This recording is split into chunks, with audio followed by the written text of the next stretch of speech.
Operation सिंदूर भारत का new normal है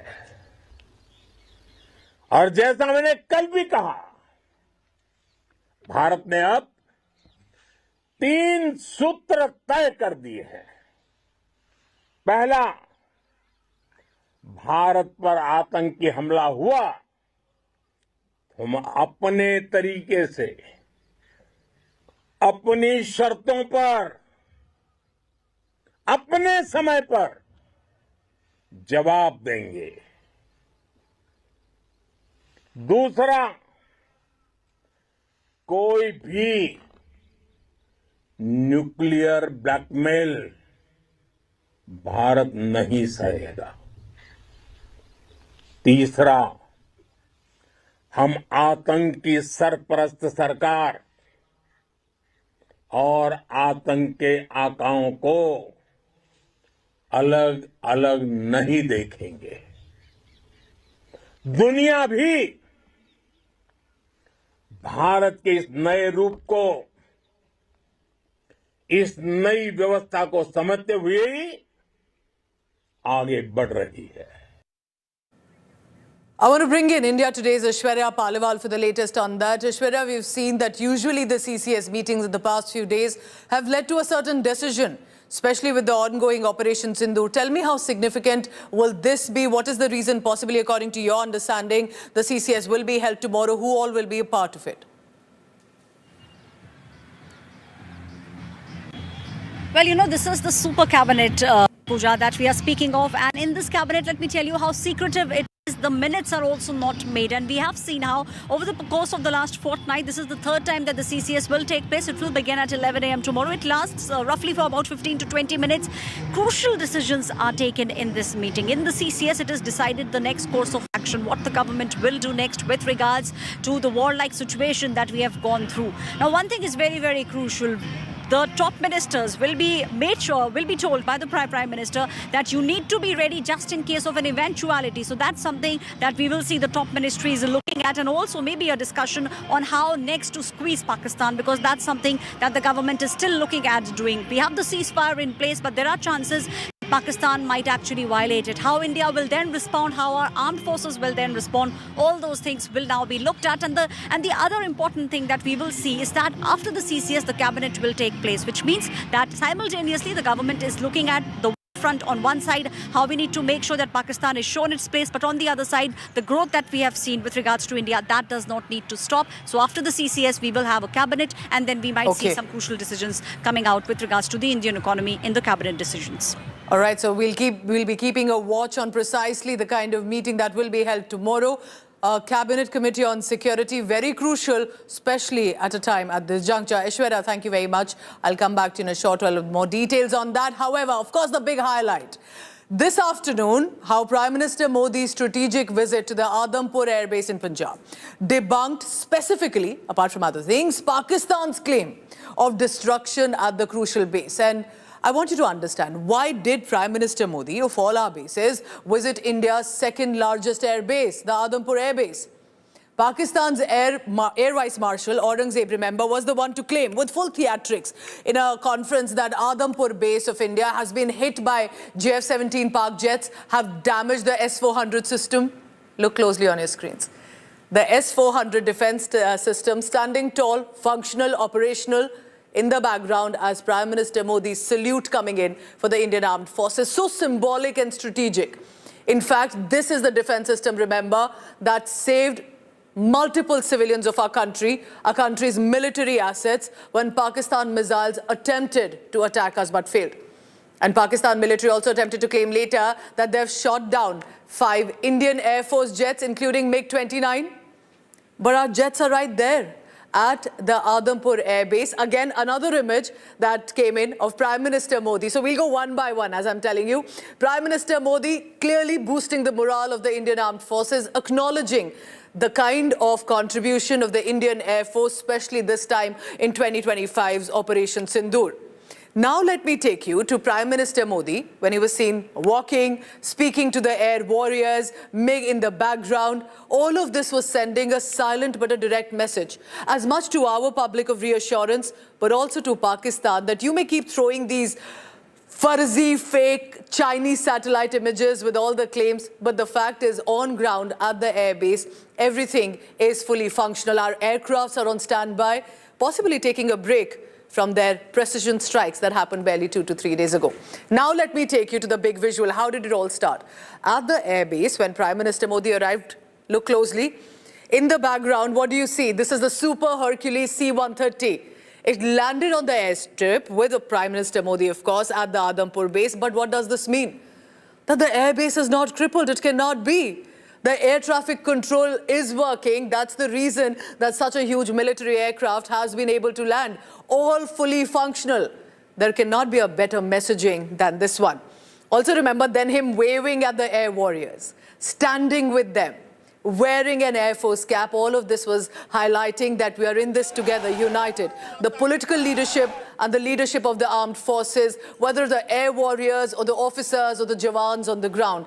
This is that commitment together to the armed forces and the national security. Let's just do a bit of understanding of what exactly was heard. And as in a filmy way, we sometimes say, how's the Josh?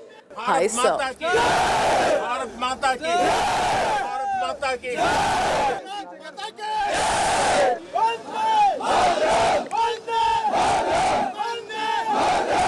Bharat Mata ki.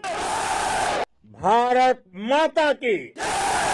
Bharat माता की वंदे वंदे वंदे वंदे वंदे वंदे वंदे वंदे वंदे।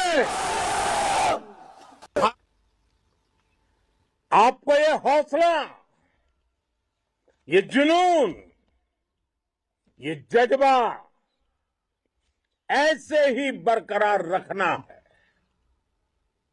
हमें लगातार मुस्तैद रहना है, हमें तैयार रहना है। हमें दुश्मन को याद दिलाते रहना है, ये नया भारत है। ये भारत शांति चाहता है, लेकिन अगर मानवता पर हमला होता है तो ये भारत युद्ध के मोर्चे पर दुश्मन को मिट्टी में मिलाना भी अच्छी तरह जानता है। पाकिस्तान की गुहार के बाद भारत ने सिर्फ अपनी सैन्य कार्रवाई को स्थगित किया है। अगर पाकिस्तान ने फिर से आतंकी गतिविधि या सैन्य दुस्साहस दिखाया तो हम उसका मुंह तोड़ जवाब देंगे। ये जवाब अपनी शर्तों पर, अपने तरीके से देंगे। और इस निर्णय की आधारशिला, इसके पीछे छिपा विश्वास आप सबका धैर्य, शौर्य, साहस और सजगता है। आज हमारे पास नई और कटिंग एज टेक्नोलॉजी का ऐसा सामर्थ्य है जिसका पाकिस्तान मुकाबला नहीं कर सकता। बीते दशक में एयरफोर्स सहित हमारी सभी सेनाओं के पास दुनिया की श्रेष्ठ टेक्नोलॉजी पहुंची है, लेकिन हम सब जानते हैं नई टेक्नोलॉजी के साथ चुनौतियां भी उतनी ही बड़ी होती हैं। कॉम्प्लिकेटेड और सोफिस्टिकेटेड सिस्टम को मेंटेन करना, उन्हें एफिशिएंसी के साथ ऑपरेट करना, ये एक बहुत बड़ी स्किल है। आपने टैग को टैक्टिस से जोड़कर दिखा दिया है। आपने सिद्ध कर दिया है कि आप इस गेम में दुनिया में बेहतरीन है। A crisp, clear address again, this time to the Indian Armed Forces. And what a visit. Remember, it was a surprise till the time the images really surfaced. And that's reflective of how this was, in many ways, another operation. Joining me now, Shivani Sharma and Sandeep Unnithan for the latest on that. Shivani, stay on with me. I want to take the first question to you, Sandeep. According to you, this visit to Adampur Airbase, do you think it was a messaging to Indian Armed Forces, Indian public, or a fact check to Pakistan? Well, Pooja, it's all of the above. I think this is a strategic signaling by the Prime Minister. I've lost track of the number of messages he's trying to send out of here because, look at it. He's repeated the messages that he, gave out in his address, his 22-minute speech at 8 p.m. last night. He's repeated the fact that the Modi doctrine for terrorism is going to be three-pronged.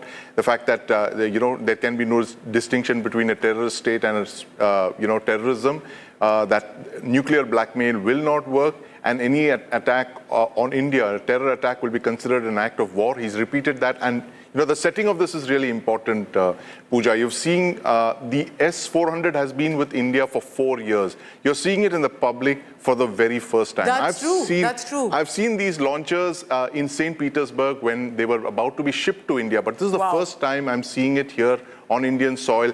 The missile there is the 40N6E. It's the longest range variant of the S-400 missile. It can shoot out to about 400 kilometers. It is the most powerful weapon that India has in its inventory to tackle very long-range missile threats, aircraft, maneuvering ballistic missiles and cruise missiles. So it's very symbolic. The Prime Minister standing there and giving that Air Force salute in front of the S-400 shows confidence in the Russian-made systems.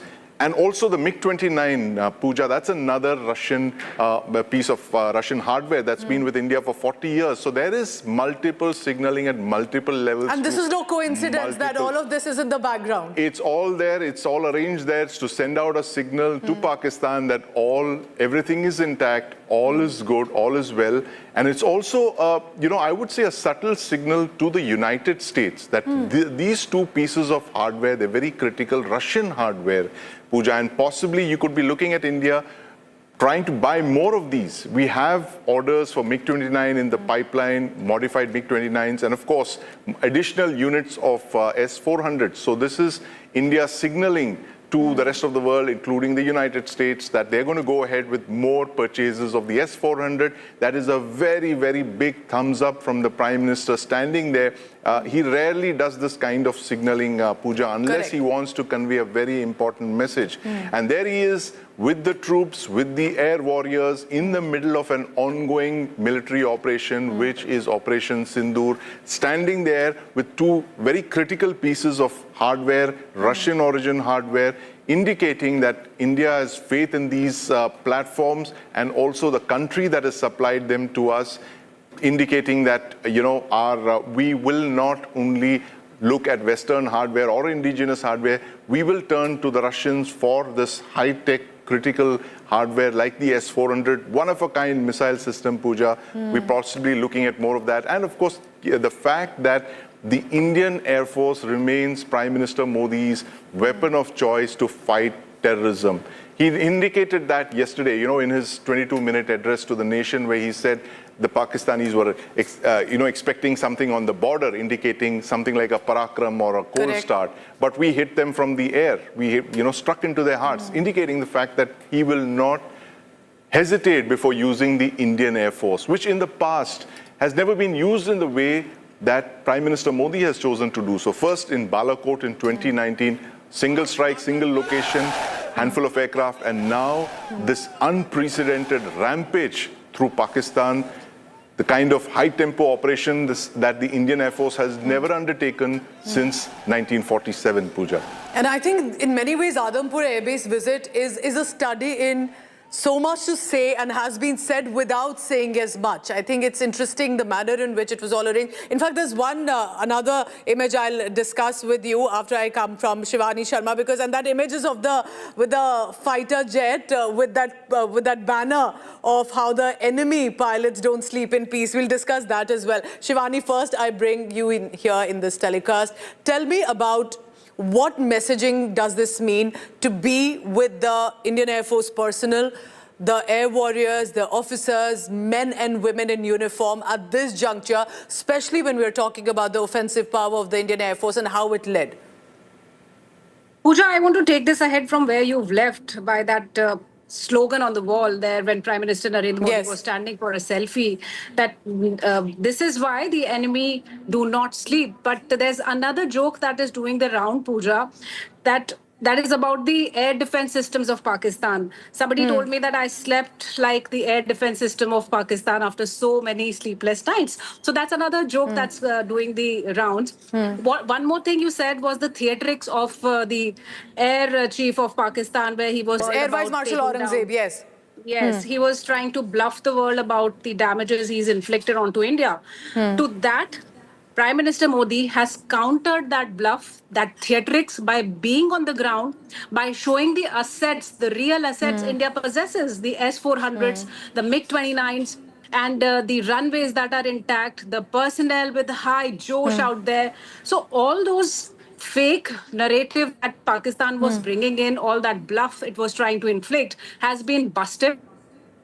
The balloon goes busted totally. And one more important thing is the reiteration of the warning to Pakistan once again comes right from the ground, where these personnel who were a part of Operation Sindhu operations, not only on 7th of May, where the 9 terror outfit were burst, they were struck in an unimaginable manner by these personnel, the heroes. So that kind of gratitude was also conveyed. There was a warning for Pakistan, there was a signal for United States, and the preparedness fact of our forces. So multiple messaging. Let's listen into that, Shivani. Let's listen in to some of more experts that have come in with regard to that speech, to that address. It was to the Indian Armed Forces, it was to the Indian Air Force, but it was as much to Pakistan, and like you and Sandeep have been mentioning, as much to the international powers. Let's listen in.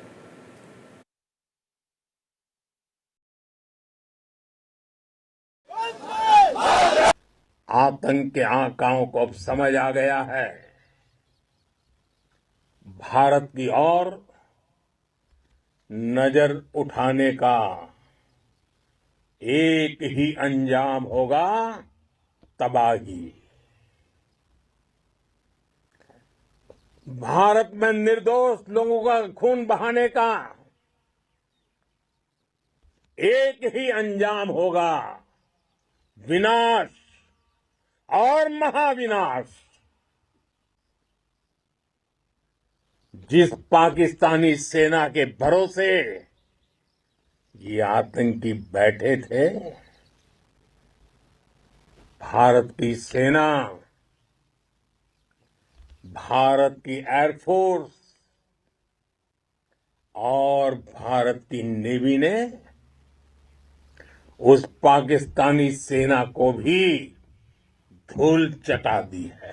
Bharat माता की जय! भारत माता की जय! भारत माता की जय!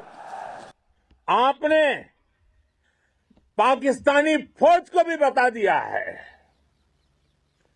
पाकिस्तान में ऐसा कोई ठिकाना नहीं है जहां बैठकर आतंकवादी चैन की सांस ले सके। हम घर में घुसकर मारेंगे और बचने का एक मौका तक नहीं देंगे। So apart from this, remember, there have been the satellite imagery that India has consistently been putting out. These are real imagery, unlike what Pakistan has been showing, which are fake Chinese help imagery. This we are telling you what before and after looks like for the very first time. When India hit deep inside Pakistan, and many ways the terror targets, the military targets later. Now we have the high-quality satellite images emerging, showing India's precision strikes at key Pakistan air bases and, of course, remember the terror targets. Indian Air Force, remember, has this time clearly asserted that with proper evidence, they have successfully targeted 13 airbase radar systems across Pakistan, whether it is in the Punjab province or Pakistan-occupied Jammu Kashmir, from Noor Khan Airbase in Rawalpindi to the Chaklala base to the Malir Cant in Karachi. Now, another proof has surfaced of the heavy damage that was inflicted at the air bases and military facilities. I'll take you one by one to these details that are coming in. These are high-quality satellite images, and really you understand the extent of the damage that has been done. And the latest is the Bholari Airbase. Now, this is very significant.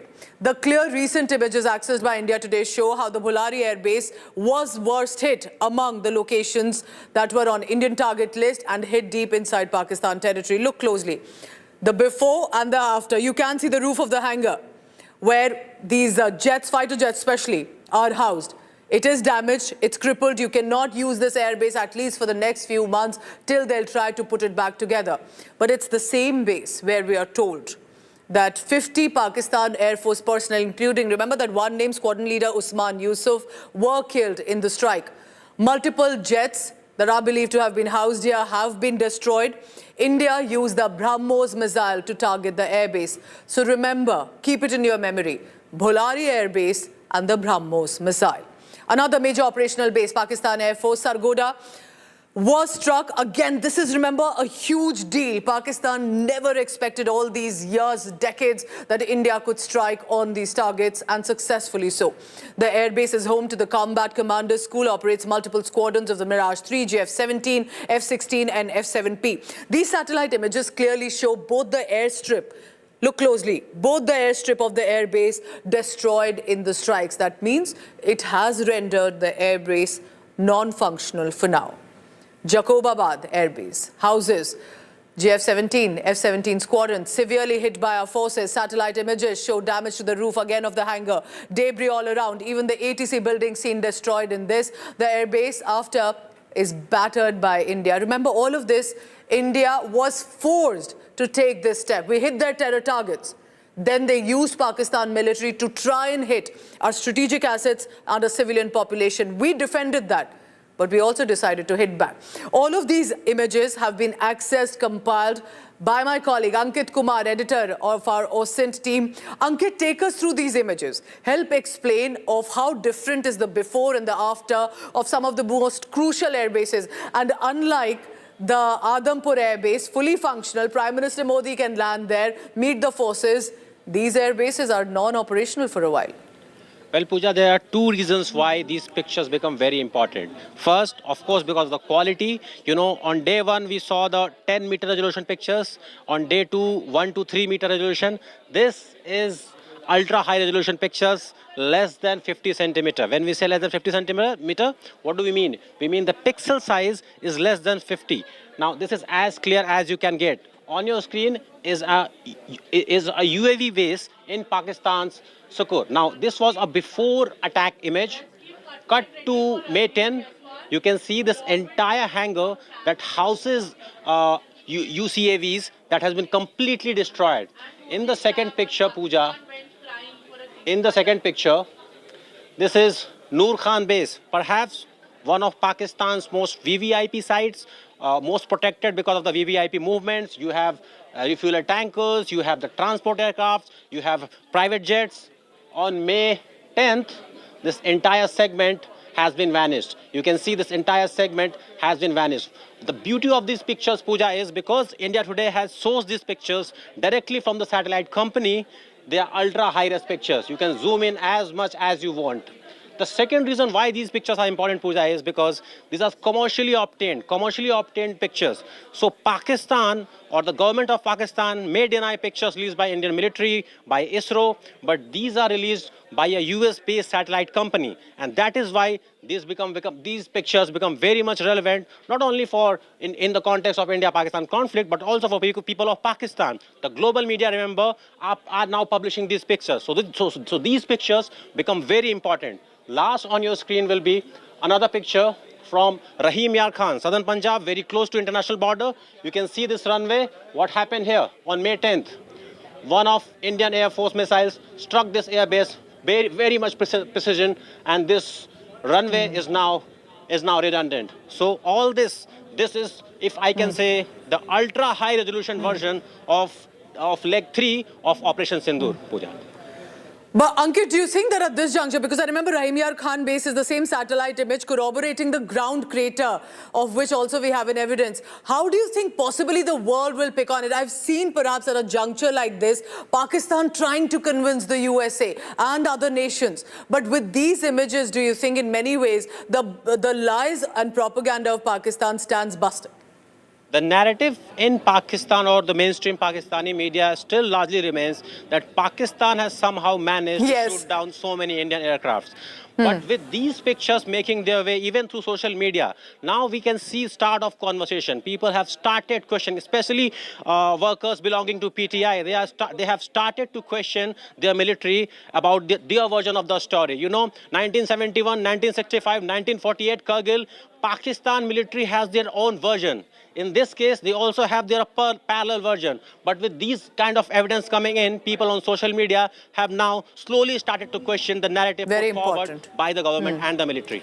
Ankit, very well done. Thank you for getting us all these images. And remember, like Ankit is saying, these are of an international stature and this is not something that can be denied. Ankit, thank you very much. For now, I want to bring in Sandeep Unithan here. Sandeep, you cannot have more evidence than this. You have a satellite images before and after. We have corroborated it with the ground evidence. There is thermal imagery as well. This, I think, as at the peak of the evidence India is showing, unlike Pakistan, that's trying to either debunk our claims, but otherwise have nothing to show for their own claims. Absolutely, Pooja. Don't forget the fact that the Pakistan naval spokesperson was caught out for using AI-generated photographs. Yes. So that's the status of the Pakistanis right now. They don't know, they've completely no response to these this barrage of images, Pooja. It's hard to tell which one's worse. The barrage that the Indian Air Force indulged on the 9th of May, or the barrage of evidence that we now get, which Ankit has just shown us, the kind of hits on those airfields, infrastructure, all of that, bases smashed, airfields hold, all of this. This is unprecedented. I don't recall any other time in the 21st century where one country has inflicted so much damage in a span of about 90 minutes. And this is possibly one of the Indian Air Force's highest, number of achievements, bases hit in the span in such a short period of time. 11 bases, installations, radar sites, starting from the high altitude deserts of Pakistan-occupied Kashmir, all the way down to the Cholistan desert in Sindh. It's a massive swath of territory you're talking about, more than 2,000 kilometers, and they've used everything from aircraft-launched, missiles, precision-guided munitions, cruise missiles, and of course, the BrahMos cruise missile. In these pictures, it looks like it was used in a steep dive mode, which absolutely goes right through, creates a hole. And the point I want to make quickly, Pooja, is the fact that, Pakistan has pursued terrorism against India as a low-cost option. It cost them very little, a few hundred crores every year. But now the kind of retaliation that the Modi doctrine has brought upon Pakistan will force them to actually sit down and calculate the losses that we have caused to their radar infrastructure. There is a lot of high-value assets, high-value infrastructure that has been knocked out. Hundreds of millions of dollars, Pooja, and definitely more than the kind of money that they're asking from the IMF as bailouts. So at the end of the day, these attacks, these strikes are meant for the Pakistan military. We are repeatedly telling them that there is no low-cost option for terrorism anymore. You inflict terrorism on us, you come in and kill Indian civilians, this is what you're going to be getting. You're going to get your airbase is struck and your high-value assets destroyed. Air assets are very expensive, Pooja, as you know. They cost a lot of money, the naval and air force assets. And the kind of destruction that is being caused over here. And don't forget the overall international image that Pakistan is projecting, a country that is unable to defend its own air bases, whose entire air force has to withdraw to depth areas, as it's called, because they feared this wave of attacks coming at them. They immediately withdrew to their rearward bases close to the Afghan border, and they've also started exercising their contingencies, that is operating off the M1 and M2 expressways, which is what they do in times of war and crisis. So this is, this is classic India-Pakistan for you, Pooja. Since 1947, Pakistan starts something and India finishes it. Well, they have been trying to invade into Jammu Kashmir, right, since 1947, and they need to realize now, is it worth supporting terror all these decades? Because this time, with the cost inflicted, perhaps they will have a rethink. That's the hope, Sandeep, but you and I know Pakistan very well, and my expectations will be kept low, considering they want to launch more terror attacks in the Kashmir Valley, but we'll be tracking that. Perhaps a deterrent has been set. Will they go back to the table yet again? Sandeep and Ank, thank you very much for now, because I want to now tell you the latest coming in from the Kashmir Valley. Remember, Indian Armed Forces have been on the job. 3 Lashkar-e-Taiba and their proxy outfit terrorists were killed in Keller area. This is in Shopian in South Kashmir, where Pahalgam also is, after an encounter broke out with the armed forces. The army launching and with joint Operation Keller, named after the encounter site, and after they received a very specific intelligence. 3 caught, neutralized, and how? Here are the details.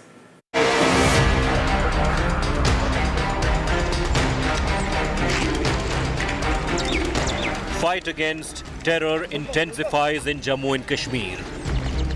3 terrorists were killed in a gunfight in Shukal Keller area of Shopia on Tuesday. The security forces, acting on specific intelligence about the presence of terrorists in the area, launched a search operation. During the operation, terrorists allegedly opened fire, sparking a fierce gunfight, which led to their death. One of the terrorists is identified as Lashkar-e-Taiba operative Shahid Kutte. He was allegedly involved in the firing on Danish resort on April 8, 2024. 2 German tourists and 1 driver were injured in the attack. Shahid was allegedly involved in the killing of a BJP Sarpanch in Shopia on May 18, 2024, and in the killing of a civilian in February this year. He was the Lashkar South Kashmir commander. The second terrorist eliminated has been identified as Adnan Shafidar. He was allegedly involved in the killing of a non-local labourer in Shopia in October 2024. 3 AK-47 rifles with other arms and ammunition were recovered from the slain terrorists. 2 ultra sets, an encrypted communication system similar to those used by terrorists in the Pahalgam attack, were also recovered. Meanwhile, hunt for the terrorist behind the Pahalgam terror attack on April 22nd continues. Security agencies have put up posters of the 3 Pakistani terrorists suspected to be behind the Pahalgam terror attack. A reward of 20 lakh rupees is offered for credible information on the terrorists. The 3 terrorists wanted in the Pahalgam attack are Adil Hussain Thokar, a resident of Anantnag, and 2 Pakistani nationals, Ali Bhai, aka Talha Bhai, and Hashim Musa, aka Suleiman. The suspects are Lashkar operatives. With Mir Farid, Bureau Report, India Today. On 5 Live, I now bring in Mir Farid. He's been tracking all the latest from the Kashmir Valley. Farid, we've been having this conversation since morning when the encounter details started to come in. Tell me more about, among these three, who do you think is the more important? Are we looking at Shahid Kutte clearly at this juncture? And what is the strategy of the Indian Armed Forces? Because eventually what I'm thinking is active terrorists in or near Shopian even now.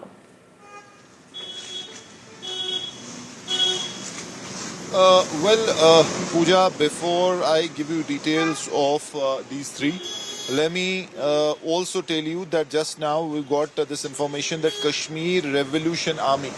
Now, this seems to be the new shadow name of the Lashkar.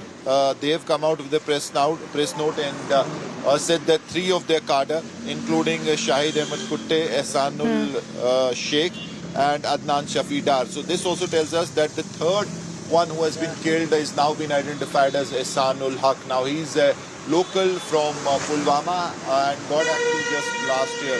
Now, as you rightly said, Shahid Kutte is the face, is the person against whom the security forces had launched many operations. Simply because he was the local man for the Lashkar, the person who was responsible for logistics, for getting in new young impressionable minds, new recruitments, and around him the non-local cadre used to revolve. So that is why they say that his killing is important, and along with him 2 more have been neutralized. Pooja. Also, when we're talking about this new outfit, so to say, the Kashmir Revolution Army, let's also be very clear. These are simply these proxy outfits of Lashkar, Jaish that are just trying to divert attention. Eventually, the imprint goes to Pakistan.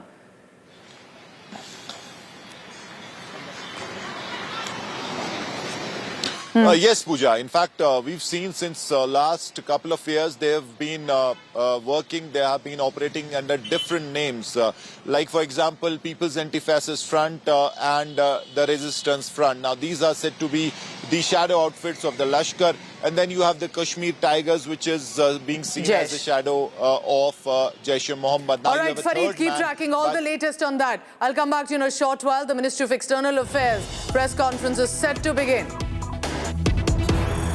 Basically talked about a solution on Kashmir, talking about India and Pakistan. Your reaction to this?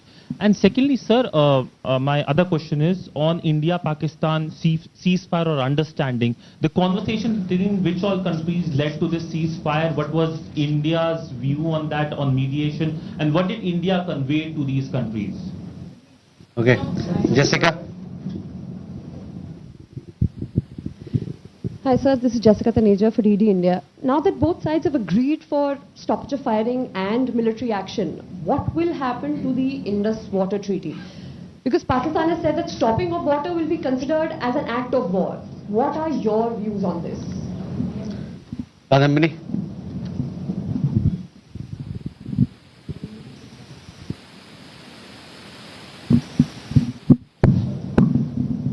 Kadambari Sharma, independent journalist. Sir, Donald Trump ने एक बयान दिया है कि उन्होंने cease fire जो हुआ है वो उन्होंने ट्रेड का हवाला देकर कराया है। तो क्या प्रधानमंत्री मोदी और डोनाल्ड ट्रंप के बीच ट्रेड को लेकर कोई बात हुई है इस संदर्भ में? सिद्धांत।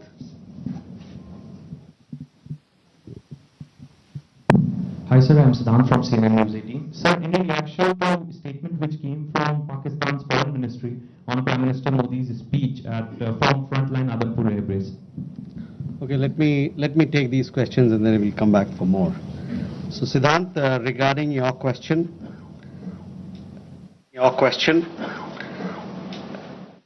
as you are aware, we have a long-standing national position that any issues pertaining to the Union territory of Jammu and Kashmir have to be addressed by India and Pakistan bilaterally. That stated policy has not changed. As you are aware, the outstanding matter is the vacation of illegally occupied Indian territory by Pakistan. और people like Manish, आपके लिए मैं हिंदी में रूपांतर कर दे रहा हूं।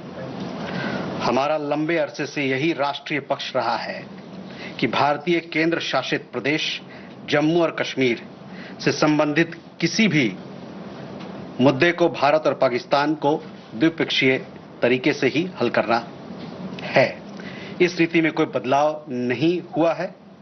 जैसा कि आप जानते हैं, लंबित मामला केवल पाकिस्तान द्वारा अवैध रूप से कब्जा किए गए भारतीय क्षेत्र को खाली करने का है.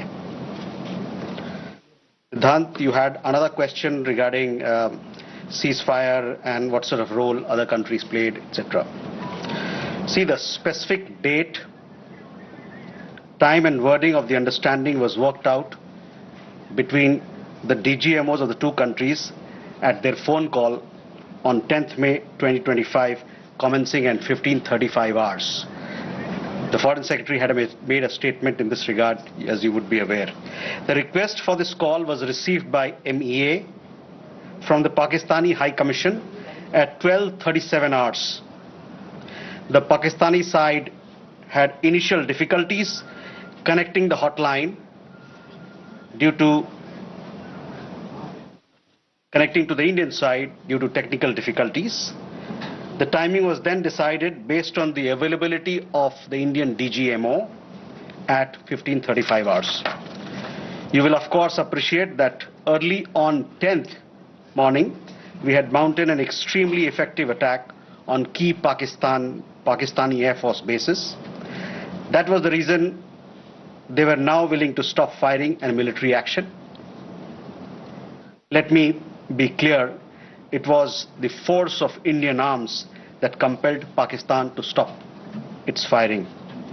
As regards conversations with other nations, the message from India was clear and consistent, and exactly the same message that we were conveying from public platforms was the one conveyed in private conversations. It was that India was responding to the 22nd April terrorist attack by targeting the terrorist infrastructure.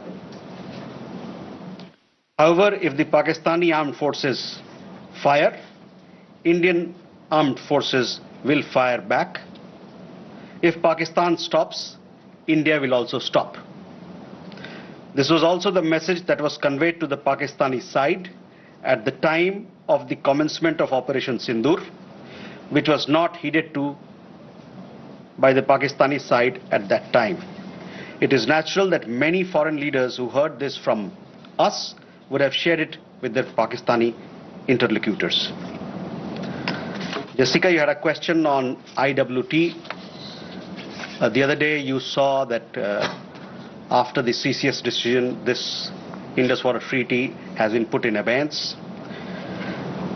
I would also like to take you back a little. The IWT, the Indus Water Treaty, was concluded in the spirit of goodwill and friendship as specified in the preamble of the treaty. However, Pakistan has held these principles in abeyance by its promotion of cross-border terrorism for several decades now.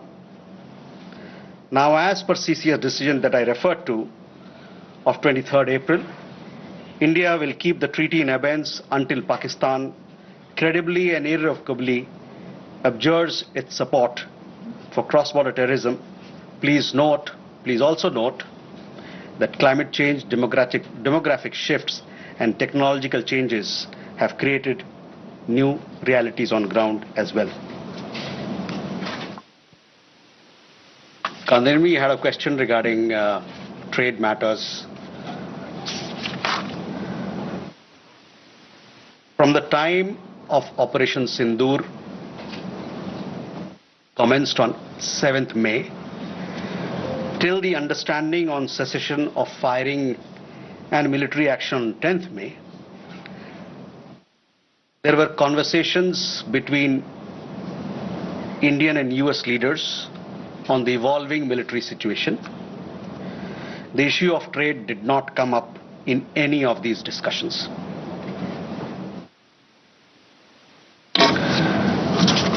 Siddhant, you had a question on the latest statement issued by the Pakistan Foreign Office. We have seen the statement made by the Pakistani side that a nation which has nurtured terrorism on an industrial scale should think that it can escape the consequences is fooling itself. The terrorist infrastructure sites that India destroyed were responsible not only for the deaths of Indians, but of many other innocents around the world. There is now a new normal. The sooner Pakistan gets it, the better it is. Shall we take more questions? Aditya?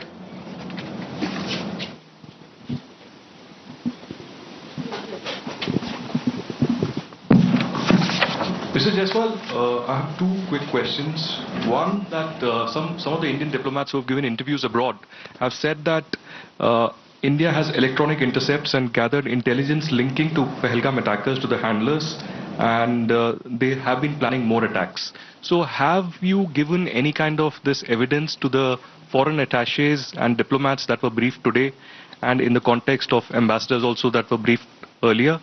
And yeah, that's about it. Megha?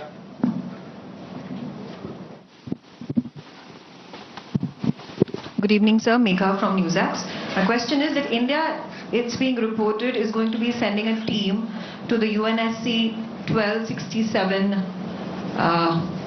Sanctions Committee. The meeting is going to be held later in the week, and the purpose for it is to declare the TRF as a globally designated terrorist organization. If you could shed more light into this. Okay. Rishabh?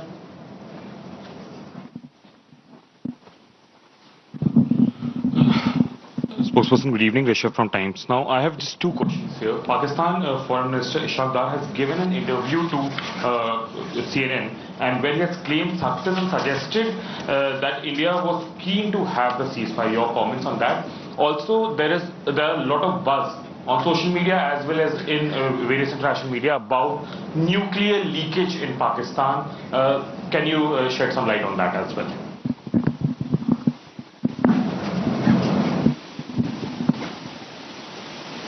Manas? This is Manas from PTI. US President Donald Trump, again, he claimed yesterday that he stopped a nuclear conflict between India and Pakistan. And, he stopped escalation and saved millions of lives through, by reaching out to both capitals. He even said that, in fact, he pressured India and Pakistan to just come forward for the cessation of hostilities, saying that if you don't do, then I will stop trade with both the countries. So can you please clarify whether he just reached out to us and asked us to stop? You have been maintaining that, in fact, the resolution was arrived at by two DCMOs, but have you just protested with the US side for making these claims, which we consider are baseless? Okay, let me take these questions. First, Aditya, your question. We have had several rounds of briefings, and in these briefings we have also shared with you the kind of linkage we see between the perpetrators of the attack of Pahalgam, in particular the Resistance Front. Foreign Secretary in his statement also made very clear the kind of evidence that we see, and investigation is going on in this particular matter. You would have seen that TRF had taken responsibility, and then second time again, second day, twice they had taken responsibility, and thereafter, possibly at the behest of their handlers, they rolled it back. But TRF is one organization which is a front of the Lashkar-e-Taiba, and you would understand and perhaps be in the knowledge of it that we have been pursuing listing of TRF in the United Nations, by the United Nations Security Council, by the Sanctions Committee, UNSC 1267 Sanctions Committee. I'm not privy to what was shared 2 hours back, but for sure we'll update you on as to how the investigation progresses in this matter. Megha, on UNSC 1267 Sanctions Committee, yes, over the last 2 years or so, 23, 24, we have been sharing information with the United Nations Security Council, the monitoring team of the Sanctions Committee, as to why the terrorist TRF, which is the front for Lashkar-e-Taiba, should be listed as a terrorist entity. We will be also in few days' time, we will be sharing more details in this regard, and hopefully Security Council 1267 monitoring team will take strong note of what we present, what we file, and take due action against that is required. Rishabh, on your question regarding the interview that the Pak Foreign Minister gave. In the last week, as a result of Operation Sindhu, Pakistan has seen its terror centers in Bahawalpur, Murudke, Muzaffarabad, and other places destroyed. You have been informed of it in several of the briefings that we've had. Thereafter, its military capabilities were significantly degraded by us, and key air bases effectively put out of action. If the Pakistani FM wishes to project these as achievement, obviously he is welcome to do so. Where India is concerned, our stand was very clear and consistent from the start. We would target terrorist infrastructure operating out of Pakistan.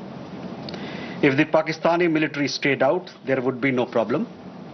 If they fired on us, we would respond suitably. Till the night of 9th May, Pakistan was threatening India with a massive assault. Once their attempt failed on 10th May morning, and they received a devastating Indian counter response, their tune changed, and their DGMO eventually reached out to us. I just referred to the timings, etc., as to when they reached out. In essence, India's position remained the same. Pakistan's position changed on 10th May morning after its air bases were effectively put out of action. All you have to do is to look at who called who to negotiate the terms of the cessation of firing. By the way, we are living in a day and age where you have satellite pictures available commercially. I urge you to look at the satellite pictures of the sites which Pakistan says or claims to have attacked in India. Contrast it with the sites and places which we successfully targeted and destroyed. That will give you a clear answer. Claiming victory is an old habit. 1975 की बात यही थी, 71 की बात यही रही, 1999 Kargil ball में भी यही राग आलापा. तो पाकिस्तान का तो पुराना ये उनका ढोल बजाने का है, जो रवैया है, आलापने का रवैया है, ढोल बहुत पुराना है. परस्त हो जाओ लेकिन ढोल बजाओ.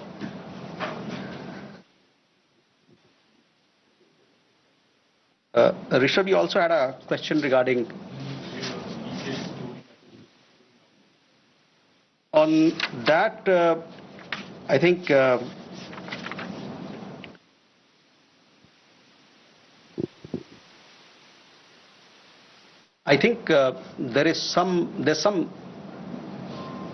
are 2-3 things there. There's talk of we saw some social media post about Egyptian, American aircraft, etc. But those questions are for them to answer, not for us. But on the nuclear, in the defense briefing, if you remember, our side made things very clear as to what was the target, etc. As far as your particular question, I think the Pak Foreign Minister also has made some comments on that. Manas,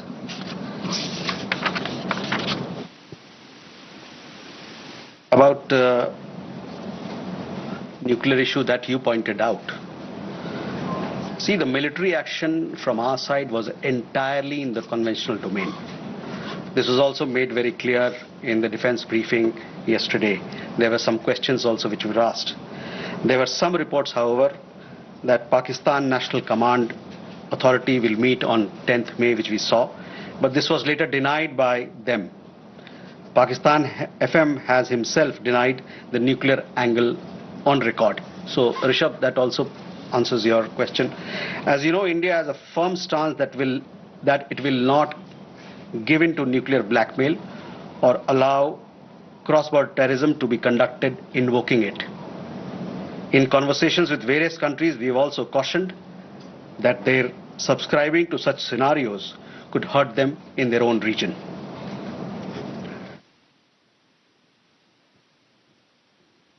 Can we take more questions? Okay.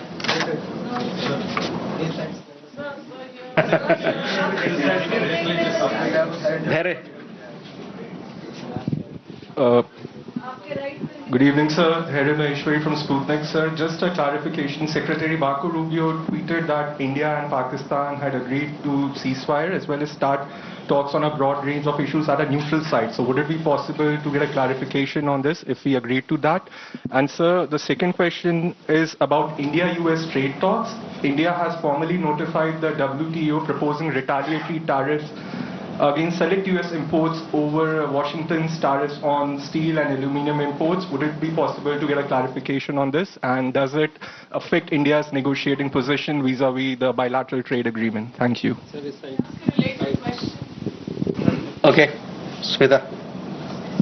Smita Sharma here. I mean, you know, the US State Department actually in the press statement of 10th May, it was in bold and headline that mentioned US brokered ceasefire between India and Pakistan. I'm just trying to understand if New Delhi actually rejected it outrightly, raised it with Washington DC then, that this framing was incorrect, or is it only now that India is making it clear that there was no US role in it?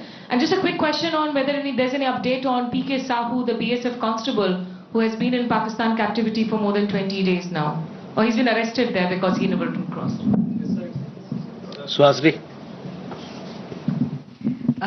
Mr. Jasper from the Hindu, in continuation to Smita's question about whether India has raised with the US these clearly what you are calling false statements made by US President Donald Trump, that India did not broker, the US did not broker a ceasefire, that trade was not discussed. These are all things that have been said now on the record in camera. So have you raised this at any level? And similarly, yesterday at the MOD briefing, we heard them speak about the Chinese equipment, hardware support to Pakistan. I wanted to ask if this is something that is going to be taken up with China in terms of India and China's own bilateral relationship. So both of them, are these two things going to have any impact on India's relations with either the US or China? Neeraj. Sir, Neeraj who News 18.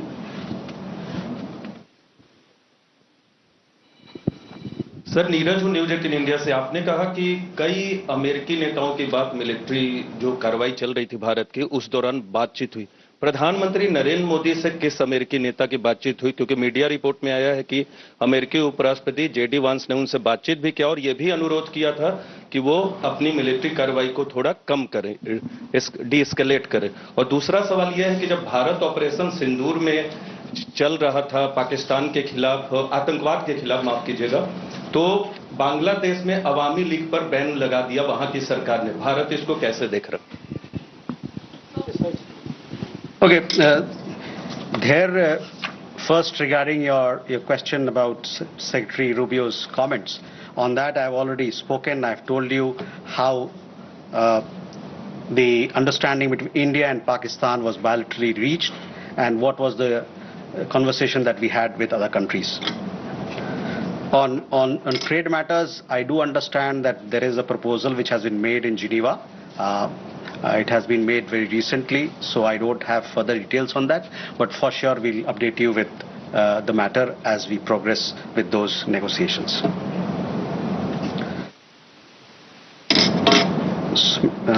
Smita, again, I have already answered those questions of yours when I talked about, the question of ceasefire as to who decided, what were the terms, when it happened, etc. So I would urge you to look at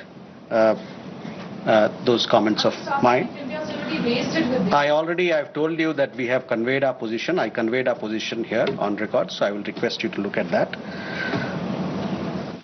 On the matter of PK Sahu, I don't have an update, so possibly we'll get you an update.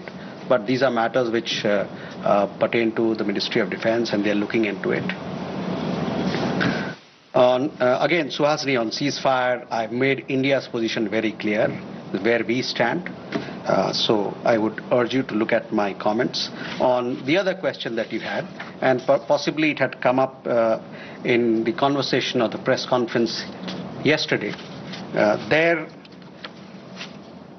we have, I would say that we have obviously taken note of this. I direct your attention to the comments in the defense briefing about the extent of their effectiveness or otherwise.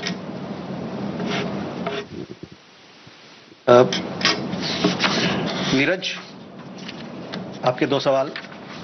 प्रधानमंत्री की बात America के उपराष्ट्रपति JD वांस से हुई थी और उस दरमियान जो बातचीत हुई थी दोनों नेताओं के बीच में, उससे आपको अवगत भी कराया गया है। जहां तक अवामी लीग की बात है,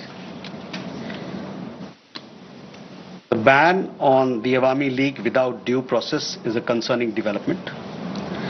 As a democracy, India is naturally concerned at curtailment of democratic freedoms and shrinking political space.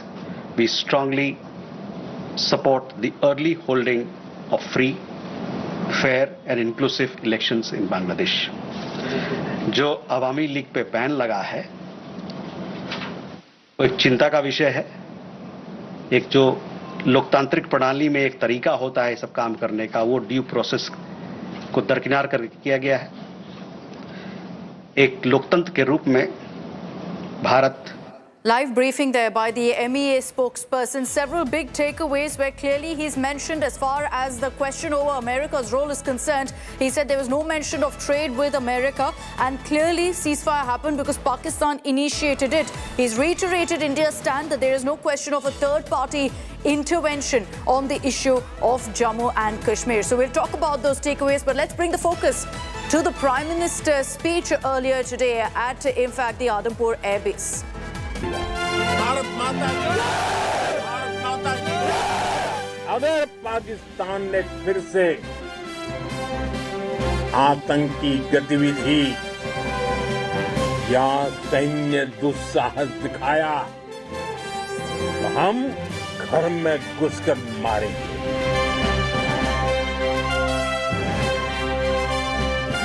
Bharat माता की, वंदे